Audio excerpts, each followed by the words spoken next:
Okay, so very good afternoon to all. Chapter 10 wave optics. तो wave optics जो है वो एक स्टेप आगे है रे ऑप्टिक्स से। रे और वेव का जो बेसिक डिफरेंस है वो आप सबको पता होना चाहिए कि रे, जब भी हमें कहीं पे रे ड्रॉ करना होता था तो we just draw as a straight line. अगर आपने नोटिस किया हो तो काफ़ी सारे हमने रे डायग्राम वहाँ पे ड्रॉ किए थे। तो क्या सच में रे स्ट्रेट लाइन जैसा ही जाता है? आपको क्या लगता है? अगर मान लो आपके आजू बाजू में जो भी लाइट है, अच्छा वो मैंने लास्ट टाइम में एक आपको छोटा सा काम करने के लिए दिया था, क्या वो किया? किसी ने क्या काम दिया था?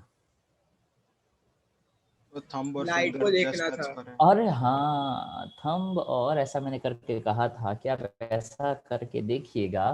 क्या कुछ अनयूजुअल चीज आपने नोटिस किया कि कुछ नहीं पता चला कि हाँ वो सब दिख रहा था, ऐसा लगा कि कुछ? लाइट ऐसे इमर्ज आउट हो रही थी। ओके, चलो इमर्ज आउट हो रही थी ऐसा लगा। और किसी को कुछ, अगर किसी ने ट्राई किया हो तो? ओके, करना क्या था तो कि फिंगर और मतलब फर्स्ट फिंगर और थंब के बीच का डिस्टेंस कम करते करते करते ऐसे जो लाइट सोर्स हो ना, उस लाइट सोर्स को देखने का ट्राई करना था। और फिंगर और थंब को इतना नज़दीक लेकर जाना था जैसे आपको ऐसा लगे कि वो जस्ट टच हो रहा है, या तो टच नहीं होने देना है, और फिर भी वो टच हो जाए उतना आपको नज़दीक लेकर जाना है।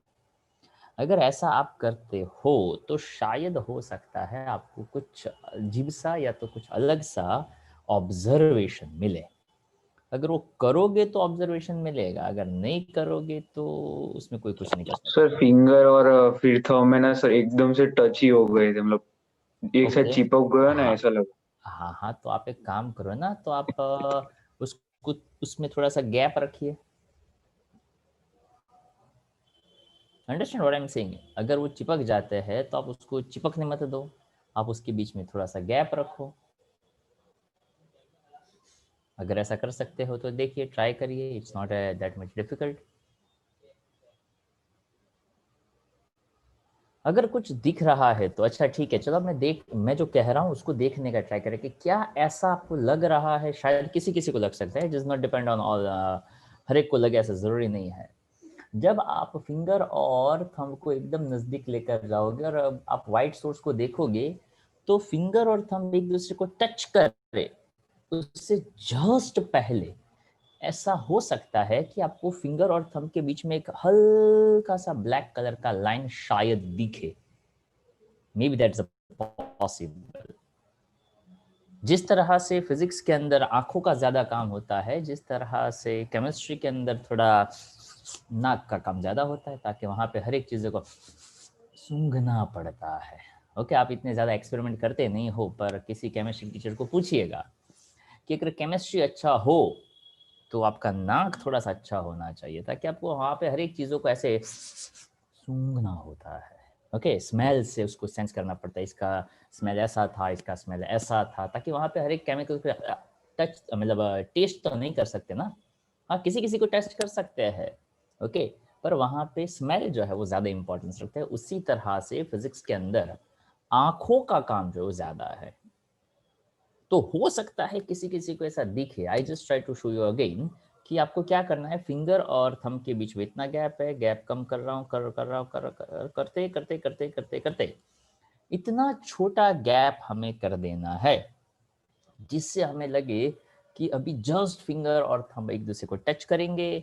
और इस सिचुएशन में आपको लाइट सोर्स को देखना है, गलती से भी सन के सामने नहीं देखना है। ओके, तो वहां पे हो सकता है किसी किसी को ऐसा लगे कि जस्ट उसमें हमें हल्का सा एक ब्लैक कलर का लाइन दिख रहा था। दिख भी सकता है, नहीं भी दिख सकता है। आप में से कोई है ऐसा जिसको ऐसा हल्का सा ब्लैक कलर का लाइन ऑब्जर्व हुआ? ओके, एक, ओके, दो, चलो दो तीन लोगों को हुआ तो अच्छा तीन, चलो ठीक है, हो सकता है किसी किसी को दिखे, किसी किसी को ना दिखे। बट दो चार बार आप ट्राई करोगे, अगर आप लाइट सोर्स की बजाय आपका जो मोबाइल का जो फ्लैश लाइट होता है उसको भी आप देख सकते हो, पर वो थोड़ा हाई इंटेंसिटी होता है आपके बीच में, और वहाँ पे गैप थोड़ा सा कम होता है, तो थोड़ा हाई इंटेंसिटी लाइट हो जाता है। ट्राई करने का, ओके, ज़रूरी नहीं है कि दिखे। अगर मान लो आप उसको सच में अच्छी तरह से देखना चाहते हो तो there is one more point जहाँ पे आप उसको ऐसा देख सकते हैं। अगर मान लो आपने समहाउ ऐसे दो शार्प एजेस ले लिए, तो वो शार्प एजेस है वो आपके घर में अगर कोई वो नॉर्मल शेविंग करते हैं आपके फादर, तो उसके पास वो शेविंग ब्लेड हो, ओके, अगर आपने देखा हो तो उसको बैंड करके तोड़कर दो शार्प एजेस हो ना, उसको एकदम बाजू बाजू में रखकर उसके आजू बाजू अगर आप ऐसा छोटा सा, मैं जो कह रहा हूँ ना कुछ ऐसा आप बना सकते हैं। मान लो कि ये उसकी दो शार्प एजेस है, ओके, यहाँ ऊपर एक ब्लेड है और एक ब्लेड यहाँ पे नीचे है, और इसको आपने यहाँ पे कोई ओपन विंडो जैसा था वहाँ पे रख दिया और इसके बीच में बहुत छोटा सा गैप रखा। जब आप इस गैप के थ्रू भी उस लाइट को देखने का ट्राई करोगे ना, तो यहाँ पे तो जस्ट एयर है, पर जब आप लाइट को देखते हो तो वहाँ पे आपको एयर नहीं दिखता है, वहाँ पे आपको हल्का सा ब्लैक कलर का लाइन दिखता है। वो इस वजह से दिखता है, that is called bending of light, okay. या तो आप उसको ऐसा कह सकते हैं कि वहाँ पे कुछ ऐसा हुआ जिस वजह से एक फिनोमिना बनी, जिस फिनोमिना को कहा जाता है इंटरफियरेंस, ओके। यहाँ पे कुछ कुछ पॉसिबल होगा तो हम थोड़ा उसको और अच्छी तरीके से देखने का ट्राई करेंगे, ओके। बट यहाँ पे उन सभी चीज़ों को समझना, okay, it is a more practical things, okay. तो अच्छा, प्रैक्टिकल से मेरा मतलब ये नहीं कि स्कूल वाले प्रैक्टिकल, क्यों? क्योंकि यहाँ पे जो टॉपिक हम पढ़ने वाले हैं उसका स्कूल के प्रैक्टिकल के साथ भी कोई लेना देना नहीं है। रीज़न इज़ दैट यहाँ पे काफ़ी सारे ऐसे टॉपिक्स है जो स्कूल के प्रैक्टिकल में भी कवर नहीं किए हुए हैं। सो मे बी इट्स पॉसिबल कि आपको वो यहाँ पे भी ऐसा ही ना देखने को मिले, बट जो भी मैं बताऊँ उसको अगर आप थोड़ा इमेजिन कर सकते हो तो आपको और ज़्यादा वहाँ पे फ़ायदा जो है वो हो सकता है, ओके। तो अगर आप उसको समझेंगे तो ज़्यादा मज़ा आएगा। अब देखिए, यहाँ पे वन बाय वन एक पॉइंट जो है वो मैं लेता जाता हूँ। उससे पहले अगर मुझे जो बताना है उसको लेकर एक आध वीडियो शायद मिल जाए, जस्ट अ मोमेंट। हाँ, रेनबो है, वेव्स एंड हाँ, रिफ्रैक्शन एंड नहीं, चलो कोई बात नहीं, थोड़ी देर के बाद कुछ मिले तो और देखते हैं। तब तक यहाँ पे हम डिस्कस कर लेते हैं कि हमारे जो पॉइंट थे, ओके, उसमें क्या क्या डिस्कशन चल रहा था। सो अच्छा, देखिए, आई थिंक फर्स्ट या सेकंड, कौन सा क्वेश्चन लिखने के लिए दिया था मैंने आपको? फर्स्ट फर्स्ट दिया था ना, ठीक है, चलो ओके। तो फर्स्ट में आपने ये सभी चीज़ों को थोड़ा थोड़ा समझा होगा कि जैसे रिसोर्सेज होते हैं उसी तरह से उसके वेव फ्रंट जो है वो बन सकते हैं, ओके। चलो, ये आई होप सब लोगों ने पढ़ा होगा। तो क्या उसमें से कुछ कुछ समझ में आया कि कुछ समझ में नहीं आया, कि कैसे वेव फ्रंट होते हैं उसके हिसाब थोड़ा से थोड़ा किस? समझ में। थोड़ा थोड़ा, चलो थोड़ा थोड़ा आए तो भी हमारे लिए अच्छी बात है, ताकि यहाँ पे थोड़ा थोड़ा भी समझना इस चैप्टर को लेकर काफ़ी काम का रहता है, ओके। चलो, सबसे पहले बताए कितने टाइप के वेव फ्रंट हो सकते हैं? 3। बताइए। 3 टाइप के हो सकते हैं, ओके। कौन कौन से टाइप? वेव फ्रंट का मतलब क्या आपने पढ़ा ना, तो अब बता सकते हैं वेव फ्रंट का मतलब क्या? कि जिसमें सारे पार्टिकल सेम फेज में हो। वो लोकस। ओके, हाँ, ओके। अब यहाँ पे एक छोटा सा वर्ड आया, सभी पार्टिकल सेम फेज में हो। तो phase is not a new word for you, पर क्या आपको याद है वो सेम फेज में होना मतलब क्या? कोई एग्जांपल के साथ अगर आप बता सकते हो तो I will be very happy.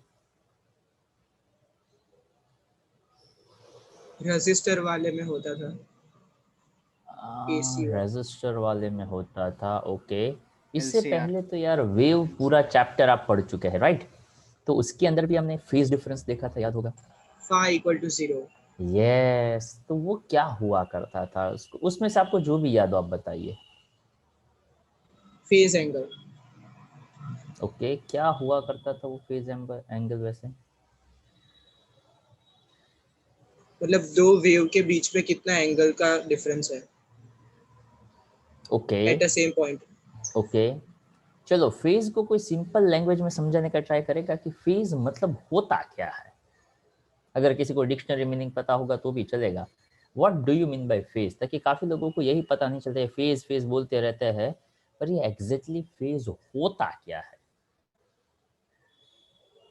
Sir मतलब डिक्शनरी मीनिंग तो ऐसा बोल सकते हैं कि सभी चीज कोई मतलब एक ही फेज है, मतलब कि एक ही स्टेट में वो एक्सिट करते हैं। मतलब जैसे कोई फेज हम सॉलिड लिक्विड गैस भी ले सकते हैं कि जैसे सॉलिड में है तो सारी सारे पार्टिकल्स सॉलिड में है, तो किसी मतलब सारे पार्टिकल्स एक ही तरह बिहेव करे तो सेम फेज में बोल सकते हैं हम उसको। सब मिलके एक टाइप का फॉर्मेशन बना रहे हैं। ओके ओके फाइन, अगर मान लो मैंने ऐसा कहा कि आप और आपके सभी फ्रेंड्स सेम फेज में है और मैं आपसे थोड़े अलग वाले फेज में हूँ, इसको आप कोई स्टेट ऑफ माइंड के रिलेट कर सकते हैं हम, जैसे कि हम अभी छोटे तो आप बड़े, मतलब आपको ज्यादा एक्सपीरियंस है सभी चीज का, तो मतलब स्टेट ऑफ माइंड से हम एक्सप्लेन कर सकते हैं। As, okay student okay teacher. Okay okay, अच्छा अब उसको थोड़े अलग तरीके से देखने का ट्राई करिएगा कि आपका और हमारा जो फेज डिफरेंस है, okay so we are just telling so many times कि हम एक अलग फेज में है। क्या आपने ऐसा कभी सुना है, हम एक अलग फेज हाँ में है? सो हाँ सर। व्हाट, हाँ तो वो जो है ना अलग फेज वाला जो पॉइंट हम सोचते हैं ना, फेज का बहुत सिंपल सा मतलब अगर कोई भी पूछे ना तो आप सिंपल लैंग्वेज में ऐसा कह सकते हो, फेज यानी सिचुएशन। फेज का बेसिक मतलब क्या होता है, फेज यानी सिचुएशन। जैसे कि आप एक अलग फेज में है, तो क्या अभी आप सब लोग कौन से वाले फेज में पता है, तो क्या आप लोग एक फेज के अंदर हो जहाँ पे 12th स्टैंडर्ड के स्टूडेंट्स होते हैं। 12th स्टैंडर्ड के स्टूडेंट्स का एक माइंड सेट होता है, वो बहुत करियर ओरिएंटेड होते हैं। वो उसको ऐसा लग रहा है कि हम दूसरे आजू बाजू करते से बहुत ही ज़्यादा हार्डवर्क करते हैं, हमें दूसरे कोई समझ ही नहीं पाते हैं, हमारे सब्जेक्ट्स हमारे कोई समझ में नहीं आते हैं, तो दूसरे को तो क्या आते होंगे। तो आप एक अलग फेज में हो। Okay, you are in that phase कि यार जनवरी आ चुका है, जनवरी आधा हो चुका है, अब कहाँ बोर्ड एग्जाम होगी, कैसी एग्जाम होगी, मतलब क्या तो कोई चाले लिया હવે શું હવે એક્ઝામ થઈ જશે એટલે એક્ઝામ નહીં આપી લ્યા। ओके 11 years, ओके 11th ठीक वो अलग बात है, 11th का किसी ने एग्जाम नहीं दिया फिर भी सब लोग पास हो गए। Okay but I know that अगर आप देते तो भी पास हो जाते कि क्या होता, कि रह जाते। हो जाते। मतलब हो इसका जाते। क्या, इसका मैं क्या मतलब समझो, हाँ या ना। पास हो तो ही जाते जाते हैं। पास। हाँ मतलब ऐसा, हाँ तो ऐसा बोलिए ना हो जाते, मुझे लगे इसका मतलब होते होते तो शायद नहीं होते नहीं होते। ओके तो ऐसा नहीं, ठीक है। तो पॉइंट इज दैट कि आपने 11 एग्जाम्स मतलब फाइनल एग्जाम्स दिए, ऐसा हम आइडियली कहे तो 12th एक और एग्जाम होता, उसमें कौन सी बड़ी बात है, कि बड़ी बात है ये, मतलब ये लास्ट और मतलब हाँ है ये बड़ी हाँ बात। बड़ी बात तो है। क्यों, इसमें क्या है, ऐसी क्या बात है, बड़ी बात क्या है, मतलब ऐसा क्या, मतलब व्हाट इज। सर वो एग्जाम मतलब वो एग्जाम से हमें कोई एडमिशन नहीं मिलने वाला था, इसमें हमको मतलब एक हम स्कूल में से कॉलेज में ऐसे डिफर करने वाले हैं अभी, कि ओके स्कूल स्कूल लाइफ से मतलब, डायरेक्ट कॉलेज लाइफ में एंटर करने वाले हैं, मतलब उसके लिए ये एग्जाम इम्पोर्टेंट है। ओके मतलब हमें यहाँ पे ज़्यादा सिंसियर बनना पड़ा, राइट। तो हम एक अलग हाँ सिचुएशन में, अगर मान लो आपको कोई कहे, आपका कोई कॉमर्स वाला फ्रेंड એટલે ચાલે લ્યા હવે બહુ ના ભણીએ તો હવે શું ફરક પડે, ઓકે ગમે કોલેજમાં લઈ લો ને એડમિશન, હવે શું નિર્માણ શું જીએલએસ ને શું આ બધું એ બધું સરખું જ હોય લ્યા। तो आप सोचिए कि अरे भाई तू रहने લ્યા તો ના ખબર પડે, કેમ એને ના ખબર પડે, એ નથી ભણતો, એ તમારા જેવડું નહીં, फिर भी उसका और आपका माइंड सेट अलग है। ओके अब ध्यान से सुनिए, फॉर एग्जाम्पल मैं बात करूँ तो जश ऋषि आप कितने सालों से एक दूसरे को जानते हैं, सर 3 बहुत साल। पहले से। मतलब उसका कोई मतलब 1985 से, सर 4th से ऐसा कुछ स्टैंडर्ड से जानते हैं। हाँ ऐसा बोलना भाई।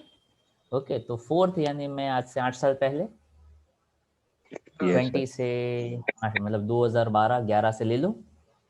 ओके, मान लो हम ऐसा कहते हैं कि 2011 से दोनों जानते हैं। अच्छा, 2011 में मान लो ऋषि 4th में था, तो जस्ट तू कितने कौन से स्टैंडर्ड में था? 4th में। ओके, 2012 में वो 5th में है, तो तू 5th। Next year 6th। तू 7th में आया, तो ऋषि भी 7th में आया। क्या बात कर रहा है, सच में? हाँ। मतलब क्या, तो क्या आप दोनों का जर्नी साथ साथ चला, इट मीन्स। अच्छा, जस्ट तुमने लास्ट ईयर एग्जाम दिया, 11th का No. फाइनल एग्जाम दिया? अच्छा, नहीं। ऋषि तुमने दिया? अरे क्या बात करता है, इसने भी दिया No, तो इसने sir. भी नहीं दिया। It means you both are in same phase, आप साथ साथ चले। एक ने 4th पास किया तो दूसरे ने भी 4th पास किया, एक ने 10th पास किया तो दूसरे ने भी। हाँ, that is different, result not makes here any sense. हम साथ साथ चले। Okay, so that is called as a phase difference. Okay, for example 2011 में या 2010 में, मान लो आज से 10 साल छोटे रहे होंगे आज। ओके, फॉर एग्जाम्पल जश, what's your age right now? 17। तो यहाँ पे जितने भी मेरे सामने है ऑलमोस्ट 17 के आसपास होंगे, छोटे से छोटा। तो कि मैं थोड़ा 16 का हूँ, अभी 17 का हो जाऊंगा, या तो कोई मैं 17 का हो चुका, अभी 18 का हो जाऊंगा, राइट? ओके, तो आज से 10 साल पहले आपका एज 7 साल का रहा होगा। तो आज से 10 साल पहले मैं आज जितना उतना ही था कि मैं भी 10 साल छोटा हो जाऊंगा। 10 साल छोटे हो क्यों? जाएंगे sir. क्यों? तो कि ये जो गैप है, आज से 10 साल के बाद आप 27 के हो जाएंगे, तो मेरी एज में कुछ चेंज आएगा कि मैं इतने का इतने ही रहूंगा, ऐसा जैसा दिख रहा है वैसे ही दिखूंगा? 10 साल का चेंज। +10। क्यों? तो कि एक मोमेंट के बाद हम लोग साथ साथ चले, पर हमारे और आप में एक इनिशियल फेज डिफरेंस है। What is that initial phase difference between you and me? Sir वो आप पहले ही आगे निकल गए और हम बाद में आए, गलत, उसको तो वो ऐसा कहा कांस्टेंट जा रहेगा, सकता वो है, कांस्टेंट रहेगा।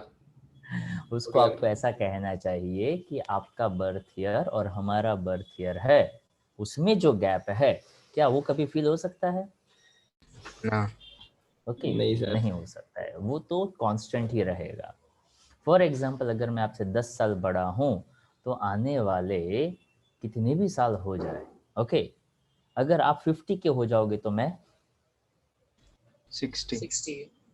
अगर आपके और मेरे बीच में 20 साल का गैप है, अगर आप 60 के होंगे तो मैं 80। 80। अगर आप 80 के होंगे तो 100। 100। Ideally, okay, ideally, okay, but हाँ कह सकते हैं। So what is that point, that is called as a initial phase difference. तो इस बात को इस चैप्टर के लिए बहुत अच्छी तरह से दिमाग में रखना ज़रूरी है। फेज डिफरेंस अगर 0 हो या तो सेम फेज में हो, तो उसके लिए ये बहुत ज़रूरी है कि वो सेम सोर्स से हो। सेम सोर्स से, अभी जो मैं एग्जांपल देता था उसका मतलब ये कि फॉर एग्जांपल अगर आप सब लोग 17 इयर्स के हैं, तो सब का बर्थ ईयर क्या होगा आइडियली? 2003। 2003। 2003. ओके, हाँ, that is January February, that is different, पर सब लोग 2003 के मॉडल से ऐसा कह सकते हैं। ओके, तो मतलब क्या, तो कि ओके, तो ये सभी जो मेरे सामने बैठे हो 2003 के मॉडल से, लास्ट ईयर जो मेरे सामने बैठे रहे होंगे वो कौन से मॉडल रहे होंगे? 2002। एग्जैक्टली, मतलब आपसे 1 साल आगे। उससे ज्यादा। पहले 2001, उससे पहले 2000 2000। वाले मॉडल होंगे। मतलब क्या, तो कि एवरी ईयर एक साल हम पीछे गए, तो वो फॉर एग्जांपल मैं 2000 वाले की बात करूँ तो आपसे कितने बड़े होंगे? 3 साल। अच्छा, आप उससे कितने छोटे होंगे? 3 साल। 3 साल। अगर मैं आपके कॉन्टेक्स्ट में बात करूँ तो मुझे कहना पड़ेगा कि आप उनसे छोटे हैं। अगर उसके कॉन्टेक्स्ट में बात करूंगा तो मैं क्या कहूंगा कि वो आपसे बड़े हैं। पर छोटे। आपके और उसके बीच का जो गैप है, वो गैप कैसा रहेगा? 3 years कांस्टेंट। 3 years constant. तो क्या आपको याद है हमने ऐसा एक पॉइंट पढ़ा था, y equal to a sin omega t minus K X? And a sin omega t plus kx। अगर पॉजिटिव डायरेक्शन में जाते हैं तो यहाँ पे माइनस लेना है, और नेगेटिव डायरेक्शन में जाए तो यहाँ पे प्लस लेना है। अब ये बात जिसको याद हो गया, आई नो दैट ये बहुत पुरानी बात है, ओके और ये इतनी पुरानी बातें हमें नहीं याद होती है, पर फिर भी अगर हम ट्राई करें इसको याद करने का तो आपको इस चैप्टर में और ज़्यादा बेनिफिट हो सकता है। अब यहाँ पे कुछ कुछ मुझे पॉइंट्स मिले हैं जो मैं आपको यहाँ पे दिखाना चाहता हूँ, ध्यान से देखिएगा, ओके ऑब्जर्व करिएगा। स्क्रीन दिख रही है आप लोगों को? हाँ सर। ओके अब ध्यान से देखिएगा, यहाँ पे 3 अलग अलग टाइप के सोर्सेज बताए हैं। ओके यहाँ पे ऐसा एक पाइप जैसा है, जिस पाइप में से एक ड्रॉप है वो गिर रहा है, ओके और वहाँ पे ओके तो यहाँ पे ऐसा कहा गया है कि आपको एक टाइप का इमेजिन मतलब एक पैटर्न जो है दिख रहा है, ठीक है। अब अगर मान लो मैं यहाँ पे दूसरा पाइप भी ऑन कर दूँ, ओके अब इस फिनोमिना को अगर आप इमेजिन कर सकते हैं तो यहाँ पे एक स्पेसिफिक टाइप का पैटर्न जो है वो बन रहा है। उस पैटर्न को अच्छी तरीके से ऑब्जर्व करिएगा, बहुत मज़ेदार पैटर्न है ये, ओके यहाँ पे एक जगह पे ड्रॉप गिरा और ऐसा वर्लपुल जैसा क्रिएट हुआ। तो देखो दोनों जगह पे जहाँ पे ड्रॉप गिरते हैं वहाँ पे वो धीरे धीरे धीरे धीरे धीरे धीरे आगे बढ़ रहा है। अब मान लो हम यहाँ पे साउंड के फॉर्म में तो नहीं पढ़ने वाले, तो उसको हम यहाँ पे नहीं देखते हैं, ओके थोड़े अलग तरीके से इसमें कुछ चेंजेस वगैरह करके देखने का ट्राई करते हैं कि इसमें क्या हो सकता है।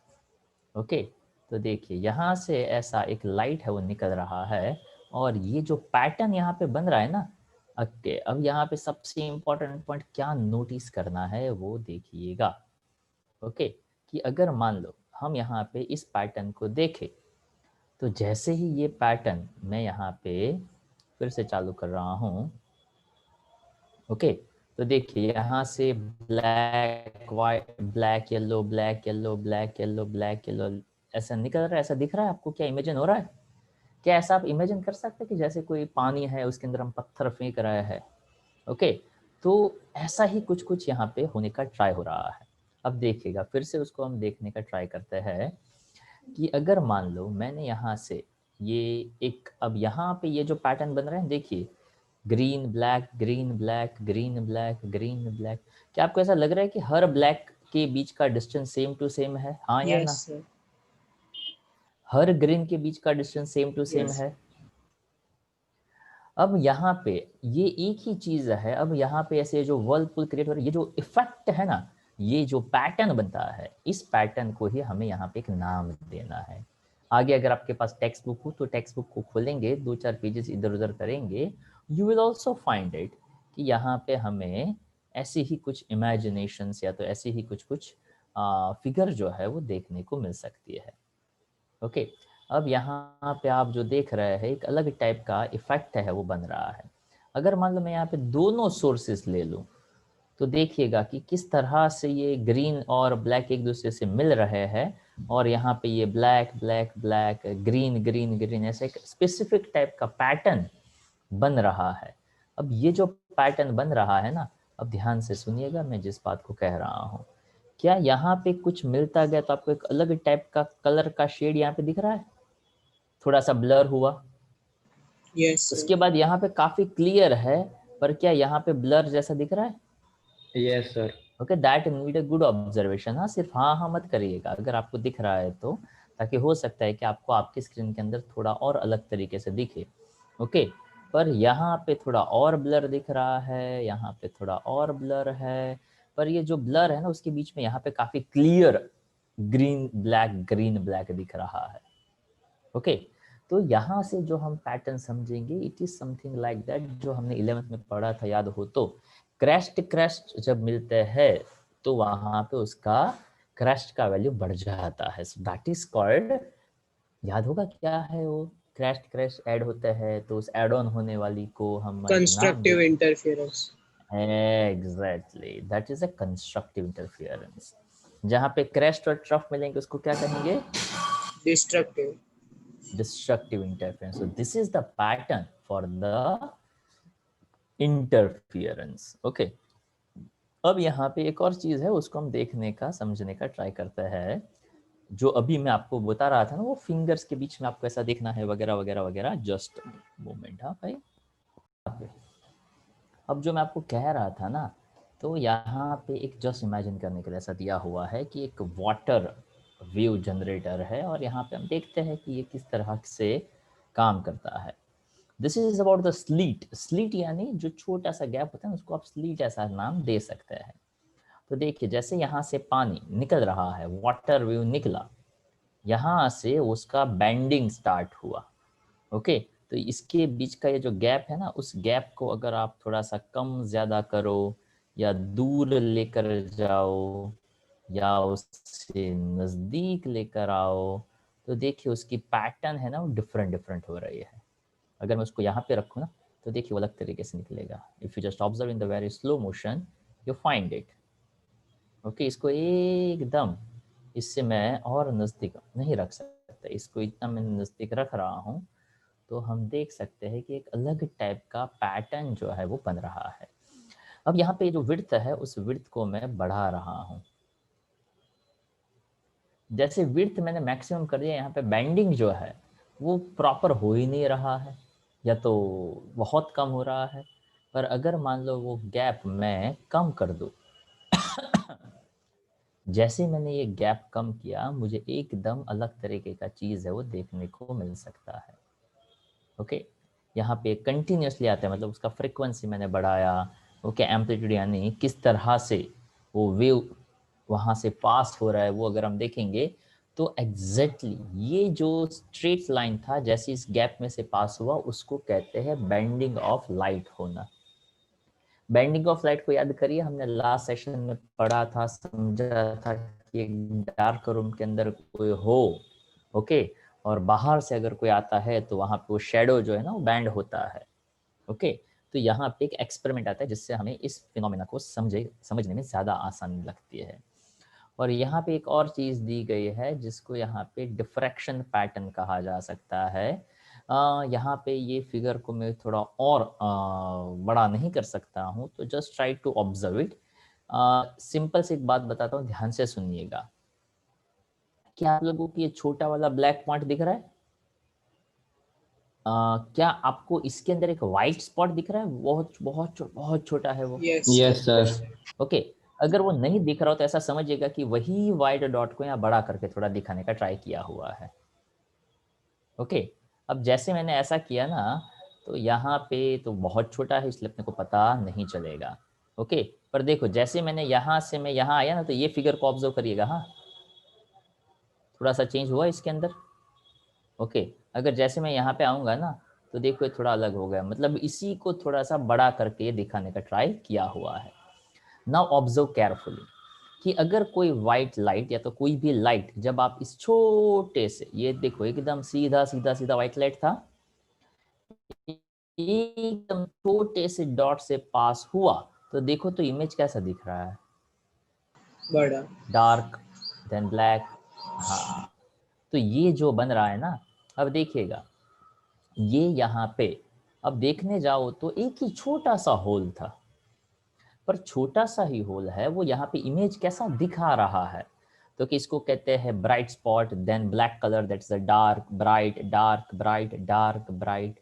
पर क्या यहाँ पे जितना ये एकदम स्ट्रॉन्ग ग्रीन है, अगर मैं इसको यहाँ पे उसकी वेवलेंथ थोड़ी सी चेंज कर दूँ, ओके, तो यहाँ पे जितना रेडिश है, क्या ये उतना ही रेडिश है कि उससे कम इंटेंसिटी हुई? डिक्रीज होता जा रहा है। डिक्रीज होगा। डिक्रीज होता जाए।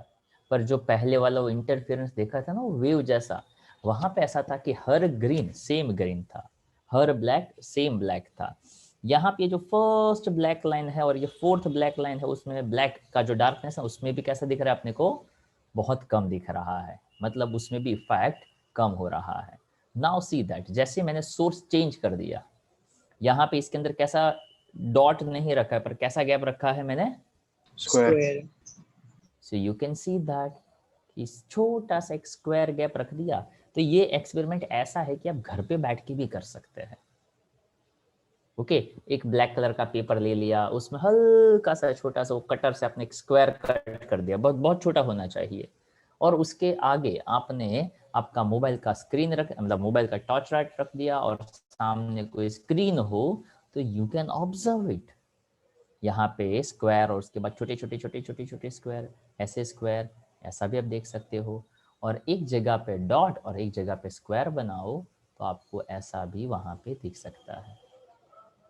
अंडरस्टैंड? अब मान लो ऐसे बहुत सारे छोटे छोटे छोटे डॉट होते तो आपको ऐसा इमेज देखने को मिलता, और ऐसा कोई फनी टाइप का इमेज रखते आप।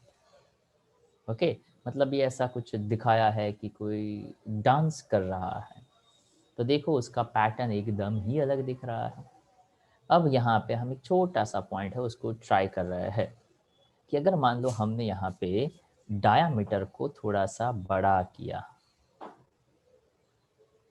देखा आपने पैटर्न चेंज होता गया। सेम वे अगर आपके पास जो आप एक्सपेरिमेंट करते हो घर पे, अगर वो बड़े डायमीटर वाला होगा तो आपको इमेज ऐसा दिखेगा, पर एटलीस्ट पैटर्न बन है और वो बन सकता है घर पे भी, आप देख सकते हो आराम से। ओके, इससे थोड़ा और छोटा नहीं होना चाहिए, पर फिर भी अगर कर दे तो ऐसा ब्लर इमेज वो दिख रहा है। ठीक है, तो यहाँ पे भी आप अलग अलग पैटर्न देख सकते हैं। Okay, so this is just a basic idea. Okay, अब इसका भी विड्थ अगर आप बढ़ा दो, you can see that pattern. तो ये जो फिनोमिना हो रही है उसको कहा जाता है डिफ्रैक्शन ऑफ लाइट। डिफ्रैक्ट होना मतलब क्या, तो कि यहाँ पे जो छोटा सा छेद था ना, वहां से लाइट का बेंडिंग हुआ, and this bending of light that is known as diffraction pattern. Okay, अगर आप यहाँ से कंटिन्यूसली कोई भी लाइट आप इंसिडेंट करो, तो अगर आप यहाँ पे सोर्स चेंज कर दो तो उसके हिसाब से उसका पैटर्न जो है वो चेंज होता जाएगा। आई hope you got the point. चलो, अगर इतना आपने समझा है तो अब काफ़ी सारे थ्योरी में आप इनपुट से वो अच्छी तरह से दे सकते हैं। अब आता है यहाँ पे assumptions on which Huygens principle of secondary wavelet is based. Describe Huygens construction for the propagation of wavefront in a medium. Is a backward wavefront also possible? अब इस चीज़ को हमने ऐसा लास्ट लेक्चर में एक एग्जांपल दिया था, वो फनी वाला। कौन सा एग्जांपल था वो, थोड़ा मिस्चीवियस टाइप का? साइकिल। हाँ, तो हमने ऐसा कहा था कि पहली साइकिल गिरेगी, ओके, वो किसकी वजह से गिरी? हमारी वजह हमारी वजह से। बाकी की कोई साइकिल का रिस्पॉन्सिबिलिटी हमारा नहीं है। नहीं है। अब मान लो आपने पहली साइकिल गिराई, तो क्या आपके ऊपर कोई थ्रस्ट लगा होगा कि कुछ नहीं लगा होगा? क्या कहते हैं? क्या सर? आपको कोई, जैसे आपने उसको धक्का दिया तो क्या आपको कोई थ्रस्ट लगा? कि आपको तो ऐसा कुछ थ्रस्ट नहीं लगता है। बहुत थोड़ा सा लगेगा, फील नहीं होगा। ओके, ताकि हम वहां पे खड़े खड़े इसको धक्का दे रहे हैं इसलिए। Otherwise Newton's third law of motion तो ये कहता है कि जितनी एनर्जी के साथ हम उसको धक्का देंगे उतना एनर्जी हमें भी लगता है, राइट? तो देखो यहाँ पे हाइगन्स प्रिंसिपल दिमाग में वही रखनी है कि एक साइकिल ने दूसरे को, दूसरे ने तीसरे को गिराया। ओके, उसके लिए यहाँ पे काफ़ी कुछ एक्सप्लेन किया हुआ है, पर उसके लैंग्वेज को पकड़ने का ट्राई करिएगा।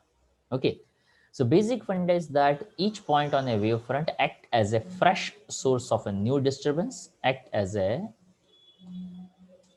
fresh source of a new disturbance, that's called the secondary wave or a wavelets. Secondary wave उसका मतलब क्या, तो कि एक पार्टिकल ने दूसरे पार्टिकल को एनर्जी दिया, दूसरे ने तीसरे को दिया, तीसरे ने चौथे को दिया, तो कंटिन्यूसली एक दूसरे ने एक दूसरे को क्या किया, एनर्जी देने का ट्राई किया। सो हर एक पार्टिकल एक सेकेंडरी वेव जैसा काम करेगा और एक नया डिस्टर्बेंस है वो क्रिएट करेगा। पहला पॉइंट। दूसरा पॉइंट था secondary wavelet spread out in all directions, मतलब वो हर एक डायरेक्शंस में एनर्जी देता है, पर ज्यादा इफेक्टिव कहाँ होता है, तो कि जिस डायरेक्शन में आपने उसको एनर्जी दिया हुआ है। So here it is again very important point, उसको समझिएगा। समझने का पॉइंट है कि यहाँ पे मान लीजिए कि कोई एक सोर्स था, ठीक है, and that is consider as A B. तो ए बी कोई एक वेव फ्रंट था, पॉइंट सोर्स था, पॉइंट सोर्स में से ऐसी लाइट जो है वो निकल रही थी, और इस वेव में से उसके वेव फ्रंट यानी उसके वेव्स जो है वो निकल रहे थे, दैट्स वेवलेट्स कह दो, वेवलेट्स यानी वेव का छोटा पार्ट ले लो, या तो उस पॉइंट पे बनने वाला थोड़ा सा टेंजेंट ले लो, ऐसा भी आप कह सकते हैं। अब देखिएगा, यही लाइट को आगे बढ़ाया और इस पॉइंट पे देखा जाए तो एक टेंजेंट, यहाँ से दूसरा, वहाँ पे भी एक टेंजेंट, यहाँ से भी एक टेंजेंट, तो सभी टेंजेंट को आप जोड़ दो तो एक नेक्स्ट वेव फ्रंट कैसा होगा वो यहाँ पे मिल सकता है। तो ए बी वेव है, उसने आगे एनर्जी ट्रांसफर किया तो वो सी डी बना। ओके, उसके A B C D points को हमने A dash B dash C dash देखा, और उसी ए बी का एक ए वेव फ्रंट, ताकि यहाँ पे देखो ए है ना, वो हर डायरेक्शन में एनर्जी देता है। याद करिए अभी जो फिगर था वो, जैसे आप पानी के अंदर वो पत्थर डालते हैं तो वर्लपुल कौन से डायरेक्शन में बनता है? सारी डायरेक्शन। अरे इमेजिन करिए कि आपने जो पत्थर डाला उससे काफी नजदीक में एक शीशर वाला पार्ट है, मतलब वहां पे एंड है, तो क्या वहां पे वो सर्कल आगे ट्रांसफर होगा? नो, नहीं होगा। हाँ, सर्कल कहाँ जाएगा? तो कि जहाँ पे उसको स्पेस मिलेगा वहीं पे जाएगा, मतलब एनर्जी आगे ही देगा। तो यहाँ पे भी बताया कि ए बी का वेव फ्रंट, मतलब ये ए एनर्जी आपको हर एक डायरेक्शन में देता है, पर ये जो पीछे वाला है ना ई एफ, तो बैकवर्ड वेव फ्रंट जो है वो वेव फ्रंट नोटिसेबल नहीं होता है, या तो उसका रिजल्टेंट जीरो होता है। आई रिपीट, ओके, कि वहाँ पे हर एक पार्टिकल एक सेकेंडरी वेव सोर्स जैसा काम करेगा, आगे वाले वेव सोर्स का इफेक्ट देखने को मिलेगा, पर पीछे वाला जो है वो हमें सोर्स इफेक्ट नहीं दे सकता है। क्यों? क्योंकि पीछे वाला है, वहाँ पे हमें कोई इफेक्ट नोटिस नहीं हो सकता है, या तो हम ऐसा कहते हैं कि वो उसका इंटेंसिटी जीरो हो जाता है। वो इंटेंसिटी क्यों जीरो होता है उसके रीजन यहाँ पे दिया हुआ है, थोड़ा सा मैथमेटिकल है, समझने का ट्राई करिएगा। ओके ओके, सबसे पहला तो point, it's a geometrical method of locating the new position in the shape of a wave front at any instant from its known position and the shape at any other instant. मतलब ये जो point है ना वो किसको कहते हैं? तो कि भाई ये भी एक वेव फ्रंट लिया, हर एक पॉइंट में से ऐसे स्ट्रेट लाइन, मतलब रेज निकलते थे, वहाँ पे आपने से टेंजेंट इमेजिन किया, हर एक टेंजेंट को लेकर आपने फिर से एक लाइन ड्रॉ कर दिया, तो जैसा ए बी वैसा ही सी डी बनता। पर यहाँ पे एक छोटा सा पॉइंट उसने ऐड ऑन किया, जो अभी बताया वही है ये, देखिएगा। Consider the spherical figure A that's a plane wave front, आगे जाएगा A B becomes a source of secondary disturbance, आप बाद में मटेरियल आएगा तब आप देखिएगा, अदरवाइज जहाँ जहाँ पे ज़रूरत हो वहाँ वहाँ पे छोटा छोटा स्क्रीनशॉट आप लेते जाइए। अगर आपको आज के आज ही पढ़ लेना हो और इसी में से पढ़ लेना हो तो आप स्क्रीनशॉट वो लेते जाइएगा। तो वहाँ पे ऐसा बताया कि ए भी एक वेव फ्रंट था, उसने अपने ही इफेक्ट को आगे बढ़ाया। वैसे मैं बता दूं ये हाइगन्स प्रिंसिपल है, वो 2 मार्क में, 3 मार्क में, 4 मार्क में पूछा जाएगा, तो हमें क्या लिखना है, ऐसे पॉइंट को यहाँ पे नहीं सोचना चाहिए, ताकि हाइगन्स प्रिंसिपल पूरा क्वेश्चन अगर पूछा जाए तो सिर्फ 2 मार्क का है, and that need your understanding, so there is no need to write each and everything line to line. आपको लाइन टू लाइन नहीं लिखना है, यहाँ पे चीज़ों को सिर्फ आपको समझना है। वंस यू अंडरस्टैंड इट, तो आप वही जो आपकी अंडरस्टैंडिंग है उसी को लिखिए और मार्क आपको उसी के मिलेंगे। आई hope you understand my point. Okay, तो आप काफ़ी बड़े हो चुके हो, तो यहाँ पे ऐसा नहीं जाना है कि यार वो अकॉर्डिंग टू वाली जो लाइन थी ना वो मैं मिस कर गया। अबे अकॉर्डिंग टू वाली लाइन मिस हो गई, इट्स ओके भाई। ओके, आज भी काफ़ी लोग ऐसा सोचते हैं। थर्ड पॉइंट, द फॉरवर्ड वाली लाइन, फोर्थ द लाइन्स वाली लाइन। अरे यार बड़े हो चुके हो। ओके, ये कोई किसी की पोयम नहीं है, ये कोई स्टांजा नहीं है। ओके, हाँ ऐसा इंग्लिश में याद रखना पड़ता है, पर वहाँ पे भी वो एक्सप्लेनेशन, मतलब उसका भी एक अलग टाइप होता है पूछने का। तो ये साइंस का सब्जेक्ट है, and here we need understanding. I hope you understand my point also. Okay, तो so that's explain the very simple thing कि हाइगन्स प्रिंसिपल ने ऐसा बताया, each point on A B that becomes a source of a secondary wave, मतलब A B एक और wave बनाएगा, and to find the new wave front after time t we drop a spheres of radii ct, that is considered as a velocity into time, that's a distance. Okay, यहाँ पे कुछ कुछ point समझ में ना आए तो आप उसको इग्नोर कर सकते हो, ज़्यादा टेंशन नहीं लेने का, ताकि ये 2 मार्क में पूछा जाएगा। ओके, आप जो समझो वो लिखो तो दौड़ता है, वैसे ये क्वेश्चन कोई पूछता ही नहीं है, जस्ट फॉर रेफरेंस। अब उस बात को लेकर यहाँ पे ये एक पॉइंट समझना था कि why no backward wave front is possible, या तो पीछे वाला वेव फ्रंट क्यों नहीं काम देता है। So here there cannot be a backward flow of energy during the propagation of wave. It is something like that कि इसको एकदम आप सिंपल वे से समझने का ट्राई करो तो मुझे ऐसा लग रहा है कि अगर हमें कोई एनर्जी मिलता है ना तो ऑलवेज हमें एनर्जी आगे बढ़ने के लिए ही इंस्पायर करता है।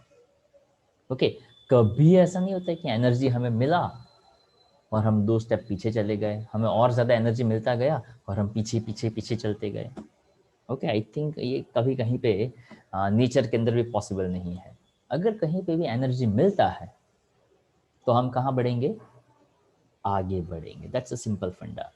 Okay, so there can not be a backward flow of energy during the propagation of wave. कभी कोई वेव आगे बढ़ रहा है तो एनर्जी किसको दिया जा रहा है, आगे ही दिया जा रहा है। That's a simple thing that can be shown mathematically that the amplitude of secondary wavelets is a proportional to 1 plus cos theta। अब ये चीज़ है ना वो थोड़ी सी ज़्यादा मैथमेटिकल हो रही है। I am just trying to explain, अगर क्लिक कर जाए तो। Okay, mathematically the amplitude of secondary wavelet is a proportional to 1 plus cos theta। अभी मैं बताता हूँ, ध्यान से सुनिएगा। Where theta is the angle between the rate point of consideration in the direction of secondary wave. Wave जो है वो बैकवर्ड ले लो तो थीटा पाई हो जाएगा। कॉस पाई का वैल्यू क्या होता है भाई, -1 1 प्लस -1 करेंगे तो क्या हो जाएगा आंसर, 0। तो हम तो इतने में कन्विंस हो गए कि हाँ यार कॉस पाई तो 0 होता है, कॉस पाई -1 होता है, 1 -1 0 हो जाएगा। पर ये एम्पलीट्यूड 1 प्लस कॉस थीटा के साथ कैसा रिलेशन लेता है, ये समझ में नहीं आया। तो इसके लिए आपको थोड़ा सा हल्का सा 11th स्टैंडर्ड में जाना पड़ेगा। 11th स्टैंडर्ड में ऐसा था, intensity is directly proportional to square of amplitude, number 1। अब यहाँ पे जो रिलेशन है वो है एम्पलीट्यूड का, that is a secondary wavelet is proportional to 1 plus cos theta. Okay, तो यहाँ पे intensity have the relation of square of amplitude and amplitude have the relation of 1 plus cos theta. पर amplitude का relation 1 plus cos theta के साथ कैसे आता है।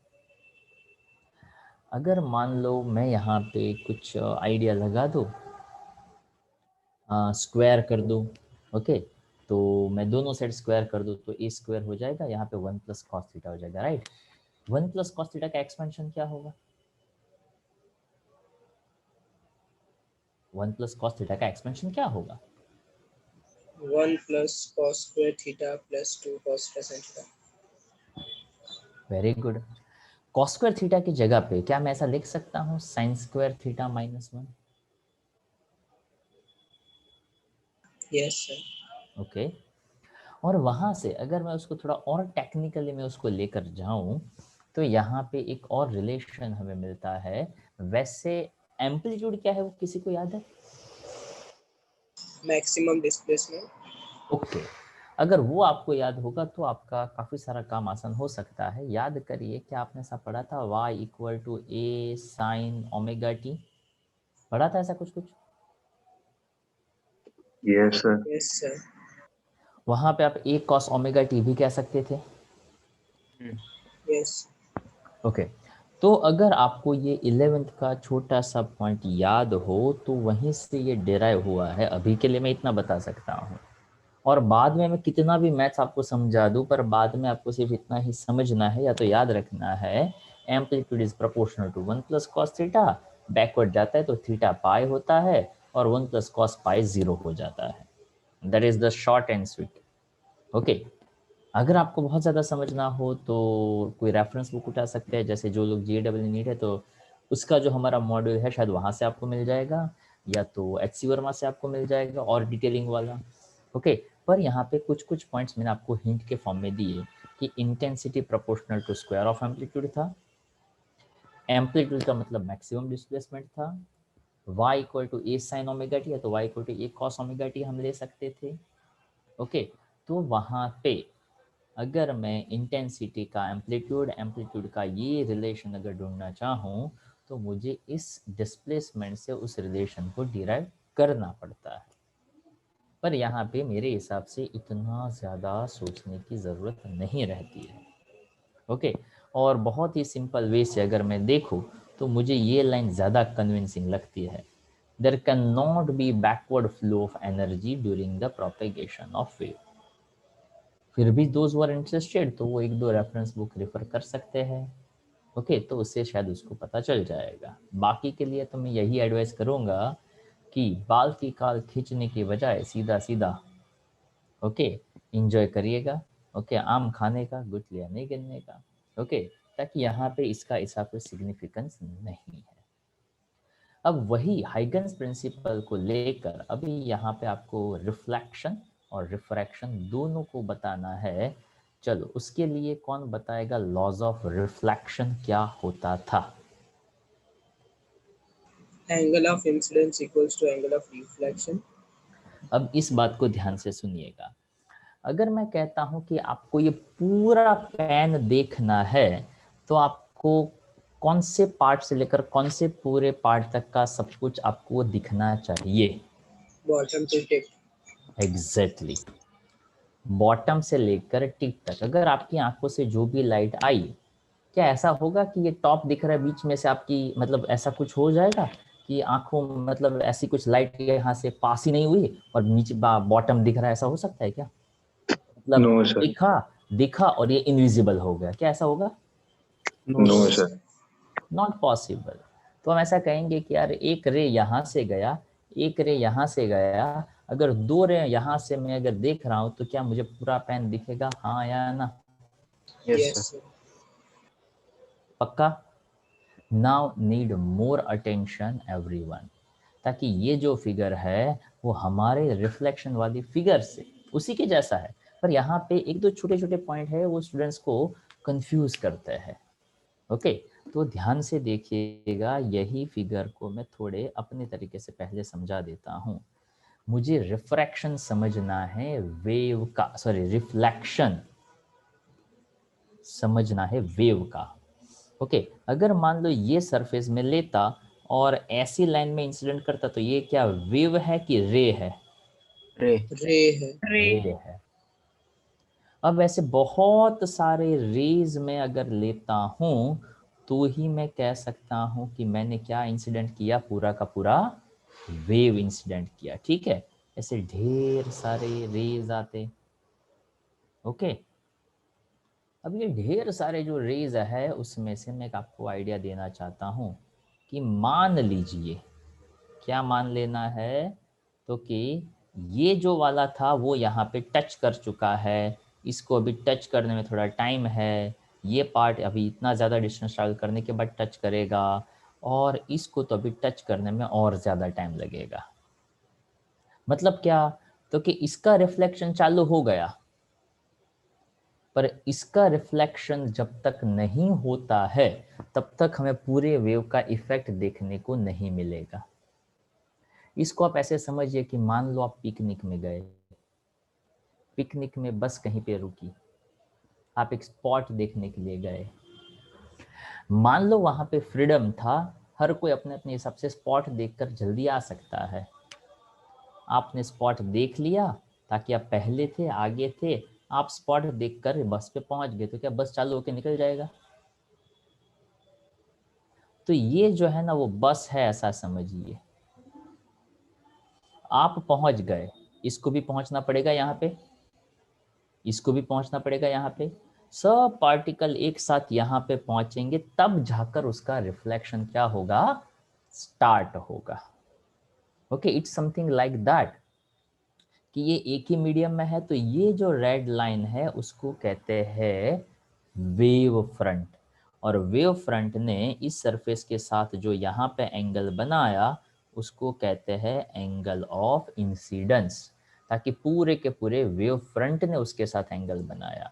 अब देखिए, कि इसने अपना मतलब यहाँ पे मैं नॉर्मल लेता तो इसने अपना रिफ्लेक्शन चालू कर दिया भाई अपने हिसाब से, पर अभी हमें इसका इफेक्ट देखने को नहीं मिलेगा। क्यों? तो कि यहाँ पे रे की बात नहीं है। जब ये भी अपना रिफ्लेक्शन स्टार्ट करे और ये भी हो, तो अगर मैं यहाँ से ऐसा कोई लाइन ड्रॉ करूँ तो इसको ऐसे समझने का, इसका रिफ्लेक्शन, इसका रिफ्लेक्शन, इसका रिफ्लेक्शन, इसका रिफ्लेक्शन और इसका भी रिफ्लेक्शन। तो ये जो ब्लू कलर की लाइन यहाँ पे बनी सरफेस के साथ, उसको कहा जाता है एंगल ऑफ रिफ्लेक्शन। ओके, तो यहाँ पे ऐसा समझना पड़ता है कि पहला रे अपना रिफ्लेक्शन चालू कर दे, पर वो हमें एक्चुअल में इफेक्ट देखने को नहीं मिलता है। हमें वो इफेक्ट तब देखने को मिलता है जब लास्ट वाला पार्ट भी पूरा का पूरा रिफ्लेक्शन दे तब। तो यहाँ पे ये जो है ना ब्लैक कलर की लाइन, वो यहाँ इम्पॉर्टेंट नहीं है। यहाँ पे इम्पॉर्टेंट है रेड कलर वाली लाइंस। यानी अगर आपको ये फिगर ड्रॉ करना हो ना, तो आपको ऐसा समझने का कि ये एक सरफेस है, यहाँ पे एक वेव फ्रंट आया, तो आपको ऐसा ड्रॉ करना पड़ेगा। फिर भी आप ज़्यादा समझ सको, इसलिए हमने यहाँ पे ट्राई किया कि एक आप एटलीस्ट पहली लाइन और एटलीस्ट आप आखिरी वाली लाइन तो देखें। ओके, तो ये यहाँ पे इंसिडेंट हो रहा है, ऐसा आप देखें तो यहाँ पे ऐसा कहा जा सकता है this is angle of incidence. और रिफ्लेक्शन के लिए रिफ्लेक्शन का वेव फ्रंट आपको ड्रॉ करना है, तो रिफ्लेक्शन का वेव फ्रंट मतलब इसका स्टार्ट हो चुका है, तो कि भाई अभी नहीं देखने का। ओके, इसका इफेक्ट कब देखने को मिलेगा? जब यहाँ से ये भी क्या करेगा, अपना रिफ्लेक्शन चालू करेगा। तो ये ऐसे जाएगा और मान लो यहाँ से हम जाते तो ये ऐसे जाता, तो this is called angle of reflection. तो यहाँ पे आपके लिए काम का है ये पूरा का पूरा वेव फ्रंट, उसी तरह से ये भी काम का है पूरा का पूरा वेव फ्रंट। तो ये क्वेश्चन के अंदर समझना कुछ नहीं है। आपको लॉज ऑफ रिफ्लेक्शन आते थे तो क्या, हाँ angle equal to angle prove करना था तो क्या, हाँ। तो इस पूरे क्वेश्चन का समझने वाला पॉइंट, कॉन्सेप्चुअल पॉइंट क्या था, तो कि इसका फिगर था। काफ़ी लोगों को फिगर ही समझ में नहीं आती है, तो क्वेश्चन कोई काम का ही नहीं रहता है। तो देखिए यहाँ पे ये हमें समझना था कि ये जो एस बी और ये जो था ना, तो उसको लेकर आप देखिए ये पूरा का पूरा है ना, ये यहाँ पे ओके, ये थोड़ी अलग टाइप की फिगर है, पर हमें इसको समझना पड़ता है कि ये लाइट और ये लाइट, ओके, यानी ये पूरा का पूरा बीम है, और उस पूरे बीम का क्या होने वाला है, रिफ्लेक्शन होने वाला है। पर कब?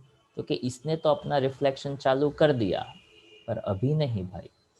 जब ये भी अपना रिफ्लेक्शन स्टार्ट करे, ये भी अपना रिफ्लेक्शन स्टार्ट करे, और पूरा का पूरा आप देखो, नाउ ऑब्जर्व इट केयरफुली, कि ये जो था उसने जो नॉर्मल के साथ एंगल बनाया that is angle of incidence, और इसने यहाँ पे सरफेस के साथ बनाया that is called angle of reflection. Okay, उसको लेकर हमने ऐसा समझा था कि नॉर्मल और इंसिडेंट रे के बीच का angle angle of incidence, normal और रिफ्रैक्शन का बीच का एंगल तो क्या, एंगल ऑफ रिफ्लेक्शन। तो क्या, हाँ, ये सब कुछ अपना क्लियर है। अब ये समझने के बाद अगर आपको इसमें कुछ एक्सप्लेन करना है तो आपके लिए क्या क्या काम का है, ध्यान से देखिएगा। यहाँ पे दो ट्राइंगल बनेंगे, दो ट्राइंगल में ये जो बी सी वाली लाइन है ना, दोनों ट्राइंगल में कॉमन रहेगी। ध्यान से सुनिएगा, अगर मैं ये बी डी सी की बात करूँ तो बी डी सी के अंदर ये बी सी लाइन कॉमन है और उसके अंदर एंगल आर है, और ये यहाँ पे 90 डिग्री बनाएगा, पहला ट्राइंगल, ठीक है। दूसरा ट्राइंगल ध्यान से देखिएगा, ए बी और ये सी वाला, जिसमें यहाँ पे एक 90 डिग्री है और इसके अंदर एंगल ऑफ इंसिडेंट है। तो दो ट्राइंगल दिखे, एक साइड सेम था, एक एंगल 90 डिग्री का था, तो जो रिमेनिंग एंगल है दोनों के अंदर, वो दोनों का वैल्यू कैसा होना चाहिए, सेम होना चाहिए, and that is the proven here, angle of incidence in the triangle ABC, in the triangle BDC, angle R। तो वो दो ट्राइंगल ऐसे हमें दिख रहे हैं जहाँ पे ऑलमोस्ट एक साइड सेम हो गया, एक एक एंगल 90-90 हो गया, तो एंगल I और एंगल R जो है वो कैसे हो गए, सेम टू सेम हो गए। सो दिस इज द बेसिक फंडा of this particular question.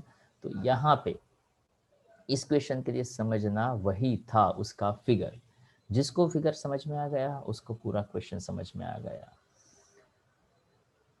So you can see that यहाँ पे दो ट्राइंगल्स का रेफरेंस आएगा, वहाँ पे बता दिया BD इक्वल टू AC, यानी ये जो डिस्टेंस ना उसकी बात कर रहा है कि जितने टाइम में D से ray BD is equal to AC, यानी जितने टाइम में कोई एक जगह पे पहुंचेगा तो ये वाला BD डिस्टेंस और ये वाला AC डिस्टेंस वो सेम टू सेम रहेगा।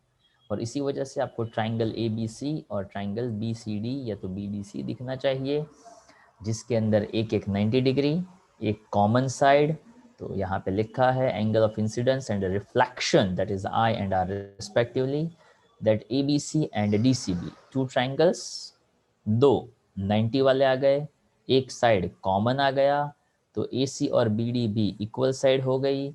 तो यहाँ पे आप कह सकते हैं triangle ABC is similar to triangle DC, congruent conditions कह सकते हैं, angle I equal to angle R। Okay, so I suggest if it possible तो आप वीडियो भी फिर से देख सकते हैं, या तो आप टेक्स्ट बुक से पढ़ेंगे तो भी पता चल जाएगा, अदरवाइज आप नोट्स भेज दो उसके बाद देख लोगे तो भी पता चल जाएगा।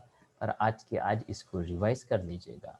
जिन लोगों के पास अभी टाइम हो और अभी ही उसको लिख लेना हो तो उसके लिए मैं यहाँ पे स्क्रीन शेयर कर रहा हूँ। So it's much also advisable कि आप इसका स्क्रीनशॉट अभी ले लो। So you that's much better, figure का प्रिपरेशन हो जाएगा और एक्सप्लेनेशन का भी प्रिपरेशन हो जाएगा। So this is the first screen.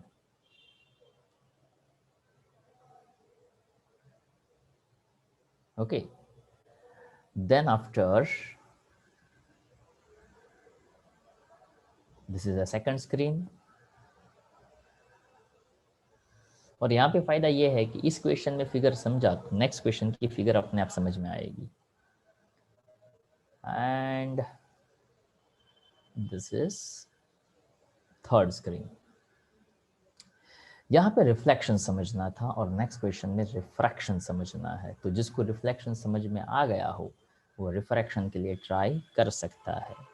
बाकी जो आज समझाया हुआ है उसी को थोड़ा सा दिमाग में रिवाइज करिएगा, क्या क्या पढ़ा, कैसे कैसे पढ़ा, और उसको लेकर इफ इट्स पॉसिबल तो आप यूट्यूब से भी कोई वीडियो है वो देख सकते हैं किस तरह से ये रिफ्लेक्शन और रिफ्रैक्शन होता है। आज का लेक्चर यहाँ तक रखते हैं। क्वेश्चन 3 को पॉसिबल हो तो 1 या 2 बार लिखिएगा, so that's much better for you. Okay, sir तो आज का लेक्चर यहाँ तक रखते हैं।